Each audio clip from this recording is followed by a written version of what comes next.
What is classical liberalism?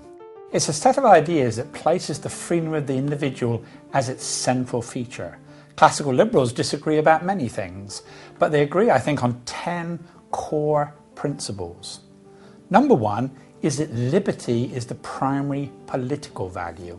We all have lots of different values. We care about our family, our church. But when it comes to deciding what to do politically, what should the government do, classical liberals have one clear standard. Does this increase or does it reduce the freedom of the individual? The government should only act to prevent harm to others. Second principle, individualism. That the individual is more important than the collective. We should not sacrifice the interests of individuals for what some people argue is the common good. This was the central feature of communism and fascism. The individuals didn't matter. Every individual matters. Every individual is worthy of respect.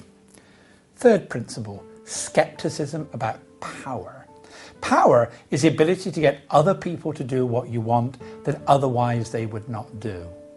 Government, for example, often claims we're forcing you to do X because it's in your own interest to do so. Whereas very often, when people with power do that, it's really because it's good for themselves. Classical liberals believe that the individual is the best judge of their own interests. We can try and recommend things, but in the end, the individual is the best judge of their own interests. Other people should not force them to do things that they do not want to do. Fourth, the rule of law. This is the idea that there's some higher principles by which we should examine what government does, laws that are passed, government actions. Just like the US Supreme Court will sometimes strike down pieces of legislation that Congress has passed and the President has signed because it goes against certain principles embodied in the US Constitution. Classical liberals believe that certain principles of the rule of law should be applied to what every government does anywhere in the world. A classic example is equality before the law. People should be treated the same regardless of their race or gender or sexual orientation. That's why classical liberals have always objected to the idea that there should be laws that treat, say, blacks and whites differently. 5. Civil society. Civil society are those voluntary organisations that exist between the individual and the state. Classical liberals believe that most social problems can be more effectively dealt with through these voluntary organisations like the family, like the church, like charitable organisations, because they have the knowledge about the individuals in which they're dealing with. Civil society is much more effective than government bureaucracies and inflexible rules that can't change depending on people's individual circumstances. So the civil society can do many of the things that we now look to for the welfare state to do.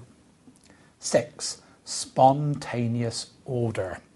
Order, it means the existence of regularity and predictability in the world. When people are making decisions about what to do, they need to be able to predict what the results of making those decisions should be. Many people seem to assume that order requires some institution, some body to manipulate and organise things. Classical liberals don't believe that. They believe that order can arise spontaneously. People, through their voluntary interaction, create the rules by which people can live by. Classic example is that of language. Nobody invented the English language. It arose in terms of people communicating with each other, and yet certain rules have applied through that process. We don't need people to plan our lives. 7. Free markets. That economic exchange should be left to voluntary activity between individuals. Government should not tell people where to work, how to save, what to build, what to produce. This should be led to voluntary interaction by people. You need private property to be able to do that, and you need to ensure that when there is disputes, they can be peacefully resolved. But history shows us is that leaving things to free markets rather than government planning or organisation increases prosperity, reduces poverty, increases jobs. provides goods that people want to buy. 8. Toleration. Toleration is the belief that one should not interfere with things of which one disapproves. Toleration does not mean that you allow people to do things because you agree with it, because you think it's a good thing. It's a question of having certain moral principles. I think this action is wrong, but I will not try and force my opinions, for example, through government, to stop the things that I disapprove of. A classic case of that for classical liberals is free speech. People should be allowed to say things of which we strongly disapprove. We're tolerating things even though we dislike and disapprove it. 9. Peace. Peace is a state where we can go about our business without violence or war. That's best achieved, according to classical liberals, is not by interfering in other countries. In other words, they favour a non-interventionist foreign policy. Their view in terms of our interaction with other nations, it should be based on what's commonly called the 4 freedoms. There should be free movement of capital and labour, people, goods and services.